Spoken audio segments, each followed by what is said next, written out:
Graça e paz, amados. Voltando aqui ao nosso tema, abençoados. O nosso tema é para quem o juízo de Deus, parte 3. Para quem o juízo de Deus, parte 3. Então, como nós falávamos, amados e abençoados em Deus, o juízo de Deus, agora a sentença, agora é que o homem levantou um espírito opositor diante de Deus.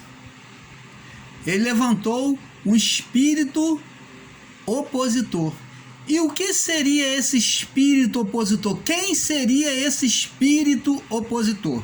Então, para te dar entendimento, como nós já falamos aqui, o que é espiritual no homem, o que era espiritual no homem daquela época, é apenas uma coisa: a alma. Uma vez que o Espírito de Deus se retirou, a única coisa de espiritual no homem que restou, além do seu corpo, da sua carne, foi a alma. Então, a alma do homem passou a ser o espírito opositor, porque foi a alma, o desejo do homem que levou o homem a duvidar de Deus, desejar possuir o fruto e ser igual a Deus. Você entende, amados? Então, a partir daí, nasce o espírito opositor. Quem é esse espírito opositor? Volto a falar. É a alma do homem. A alma do homem de Adão passa-se a ser chamado de espírito opositor, que então foi mudado para o nome diabo. Então, aonde estiver a palavra diabo, quando a alma do homem faz oposição a Deus, é tomado a palavra diabo. Vocês estão entendendo, amados? Então, esse espírito da serpente, essa serpente é o quê? É o espírito, é a manifestação do espírito opositor a Deus. É a manifestação do espírito opositor a Deus. Esta é a serpente que se manifestou no Éden, no diálogo com a mulher. É a manifestação da mente fazendo oposição a Deus. Quando a mulher desejou possuir, tocar, possuir e ser igual a Deus, ali Moisés declarou, retratou na sua descrição bíblica, no seu relato, como a serpente, o diálogo da serpente com a mulher. Mas na verdade, quem falou? A mente humana. A alma do homem, da mulher, estava desejando ser igual a Deus. E o seu marido, seu homem, o acompanhou. Você entende, amados? Então daí você começa a entender por que haveria condenação para a alma. Porque a alma era a representação da serpente, como Cristo foi representado através da serpente de bronze, que representava o quê? A oposição a Deus, o pecado, passou a ser símbolo de condenação, de pecado. Aonde cairia o pecado? Sobre quem? Sobre a serpente. Aquela ideia, aquele pensamento, aquele espírito contrário a Deus. Então a serpente foi o pensamento, o espírito contrário. Por isso que Cristo foi representado como a serpente de bronze. Então, quero que vocês entendam isso, que a serpente foi o símbolo de oposição a Deus, aonde Deus iria esmagar a serpente, o pecado, o espírito de oposição a o quê? A alma. A alma, o espírito criado de oposição a Deus. Vocês entendem, amado? Então, quando Deus quis dizer sobre a descendência da serpente, que deles também nasceriam pessoas, da descendência da serpente, nasceriam pessoas com o espírito de oposição, e que era ao que era bom e reto, e que haveria uma luta dos que nasceriam da mulher, uma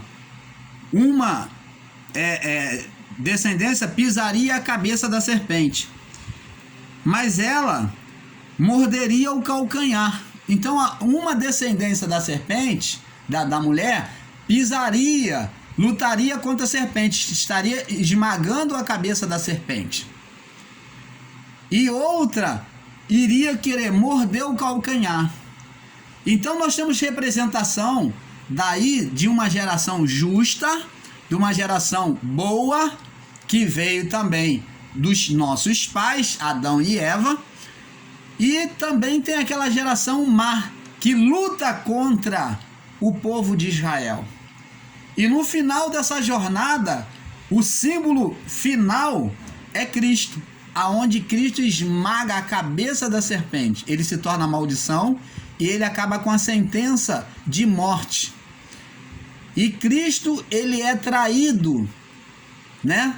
Entre os 12 discípulos, ele é traído por Judas Iscariote, que foi representado como filho da serpente. Da serpente, não como a serpente tivesse gerado o filho, mas como descendente de Eva sobre a maldição, sobre aquele espírito mau de oposição a Deus. Então, naquela época antiga, existiam pessoas com espíritos bons e existiam pessoas com espírito mau de oposição a Deus, dadas ao pecado, entendeu? Que se tornava até inimigas do povo de Deus. Então, é isso que nós temos que entender. Aí, por isso é que a sentença vem cair sobre a alma. Quem foi punido no dia do juízo, após os anos 70, no dia do juízo final, foi a alma. O castigo era sobre a alma, sobre a serpente, sobre Adão. Vamos ver aqui, e diz aqui: por isso, a partir daí, Eva passou a gerar dois tipos de almas. As boas, Eva gerou almas boas e almas ruins. Isto é, houve a partir daí as primeiras deformações da natureza criada. Então você vê que na genética de Eva tinha a geração boa e tinha a geração má. Entendeu? Então agora, a criação humana, uns nasciam com espírito opositores, igual aos seus pais, e é contra a alma opositora é que Deus vem condenar. Então, são esses que trazem a alma ruim, é que Deus vem punir. Se o problema fosse a carne, como eles dizem, porque Adão pecou, então a carne tem que ser destruída. Então Deus já tinha resolvido esse problema.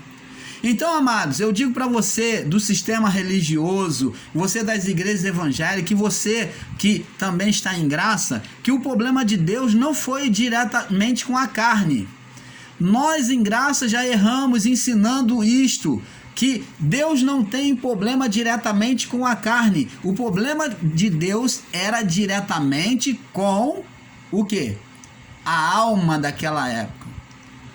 Hoje, a carne, quando ela pratica o pecado na carne, diante de Deus não tem condenação. Porque já não há condenação espiritual por causa de Cristo. Cristo nos tornou perfeito a Deus. Então, para Deus somos perfeitos. Agora, a carne, o que ela fizer nesta vida, ela vai sofrer o dano. O que o homem semear, isso também ceifará. E a carne vai chegar um momento que ela vai perecer. E o espírito que há no homem, ele vai voltar para Deus.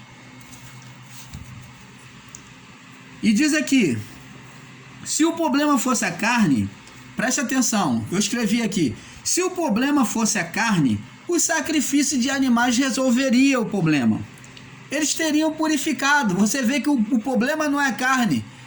Quando o homem começou a sacrificar, que Deus ensinou o homem, e o homem começou a sacrificar para aplacar a condenação, preste atenção, se fazia sacrifício.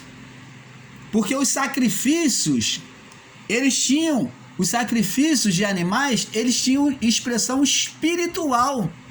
Você vê que o problema, quando Deus foi resolver o problema, ele começou a pedir o sacrifício de animal, do cordeiro, para purificar o homem. Aquilo dali trabalhava o espiritual, a alma do homem. Limpava, purificava, era a alma e não a carne. Você entende, amado? O problema de Deus foi sempre com a alma. O que estava condenado diante de Deus era a alma que estava corrompida, sendo opositora de Deus. E por isso Deus tinha que sentenciar a alma do homem ao castigo. Por isso é que a alma tinha que ser punida. Preste atenção o que diz Isaías 53. Diz que Cristo tomou sobre si as nossas dores, as nossas enfermidades. Ele se tornou maldito por nós. Então você vê que Cristo, ele se tornou maldito.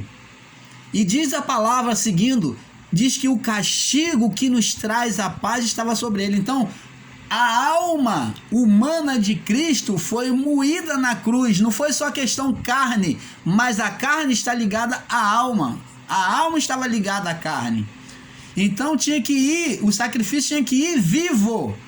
Então ele foi esmiuçado na cruz do Calvário.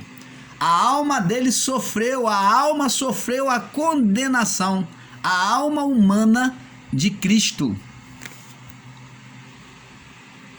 que era a vida da carne. A vida da carne. Ali, nós vemos que no período de Jesus Nazareno, ele possuía corpo, ele tinha a alma, como todos os homens naquela época tinham a alma, e ele tinha o Espírito de Deus. Mas hoje, amados e abençoados, nós temos corpo e espírito. Porque se você disser para mim que o homem tem corpo e alma, se você fala de alma, se você engraça, prega sobre condenação da alma, se você prega que a alma, quando o homem morre, ela morre, você está falando que o homem ainda tem alma. E a alma foi retirada do homem. O homem não precisa de alma, porque o Espírito de Deus em nós é que trouxe a vida. Ele trouxe a vida e ele reside em nós. Não há mais a alma. A luta de Deus era contra a alma humana. Se não fosse assim, se fosse contra a carne, quando Paulo diz porque o Espírito luta contra a carne, Paulo falou porque o Espírito de Deus que vinha sobre eles naquela época já estava aqui lutando contra a natureza, a vida da alma na carne, no corpo, tornou o homem carnal, entendeu? Quando se diz que o homem é carnal, ele está falando que é pecaminoso, é tendencioso a manifestar o mal da carne. Então, o Espírito lutava contra a carne. Como até hoje em nós, o Espírito luta contra a carne, mas o Espírito está dentro de nós, está fazendo o trabalho dele e levando a carne ao entendimento, a mente ao entendimento. Mas a alma não existe na mente. O que existe na mente do homem? O Espírito. Hoje quem domina totalmente este corpo, os nossos corpos, é o Espírito de Deus que reside em nós. Ele fala aqui por meio da nossa mente. Vamos ver aqui, diz aqui. Se o problema fosse na carne, fosse a carne, os sacrifícios de animais resolveria. Mas os sacrifícios tinham uma expressão espiritual, que é relativa à alma. E diz aqui, pois o mal criado foi espiritual. Mas Deus não nos visa, Deus não fala conosco na linguagem da carne, para corrigir o homem, mas sim na linguagem do Espírito. Vamos ver aqui em João, para nós fecharmos esse vídeo, João capítulo 8, verso 44. João 8,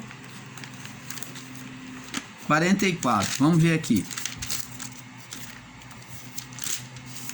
João capítulo 8, verso 44. Vamos ver o que Jesus diz aqui, ó. Olha só, preste atenção. Diz aqui. Vamos ler do 43, diz assim: por que não entendeis a minha linguagem? Jesus falando. Por que não poderdes ouvir a minha palavra? Jesus falando para eles, para aquele povo. Aí ele diz no verso 44: vós tendes por pai o diabo, e que quereis satisfazer os desejos do vosso pai. Aonde você vê no Éden aparecer um ser, um diabo, como eles descrevem?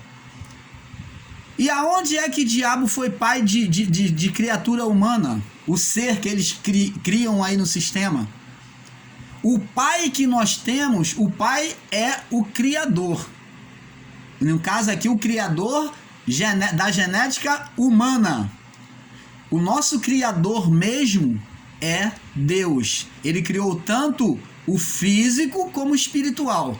Mas aqui Jesus está falando do pai físico, o pai biológico. Ele diz assim: vós tendes como pai o diabo, e quereis satisfazer os desejos do vosso pai. Quem é este pai? Adão. Olha só, presta atenção, é muito simples de entender. Aí ele continua dizendo: ele foi homicida desde o princípio. Quem foi homicida? Onde é que você vê o diabo como ser voante, de cauda, de chifre, como um anjo mau, matando alguém? Você não lê isso na Bíblia. Mas quem foi homicida desde o princípio? Quem cometeu a primeira morte desde o princípio? O primeiro homicídio, quem cometeu? Adão. A morte espiritual. Você está vendo que está falando de Adão? Esse diabo é o Adão? Ele foi homicida desde o princípio e não se firmou na verdade. Não se firmou o quê? Na verdade de quem? De Deus. Quando Deus disse: não comereis, porque se comer certamente morrerás. A verdade de Deus, ele não acreditou na verdade de Deus, ele desprezou a verdade de Deus. Entendeu? Ele não se firmou na verdade, porque nele quem? Em Adão. Não há verdade. Então ele passou a ser chamado de diabo, de opositor. E diz assim: quando ele profere mentira, fala do que ele é próprio, porque ele é mentiroso e pai da mentira. Você vê Adão mentindo aonde? Quando ele acusa a mulher. Quando ele faz transferência de pecado, diz que a mulher que tu me deste, ainda bota a responsabilidade em Deus. Como se ele estivesse dizendo: olha, você, Deus, o Senhor é que me deu ela, a culpa é sua. Ela me fez pecar. Você está vendo como é que ele é mentiroso? Ele é acusador? Ele foi acusador, Adão? E a descendência de Adão seria igual a ele. Muitos nasceriam bons, mas muitos nasceriam maus. Igual a ele. Aí ele diz aqui, ó: mas porque vos digo, na verdade não me credes. Então tá vendo aqui? Jesus mostrando que esse diabo é Adão. Então essa sentença aqui, amado, agora vai cair sobre a alma. sobre aonde houve o início de pecado, a vida humana, a alma que desejou ser igual a Deus. Você está vendo aí, sistema religioso? Você que ensina que o diabo desejou ser igual a Deus, o Lúcifer e veio com os anjos, desejou, fez a rebelião nos céus. Você sabe que isso é tudo mentira. O diabo é o Adão. O diabo é o Adão aqui. É o acusador, é o pai da mentira. Então, amados, agora a sentença de Deus vem cair sobre a alma humana. A alma que pecar, essa morrerá. Então, vamos prosseguir no próximo vídeo, na parte 4. Vamos prosseguir na parte 4. Para quem o juízo de Deus, para quem o juízo de Deus, parte 4, tá bom? Fique na paz.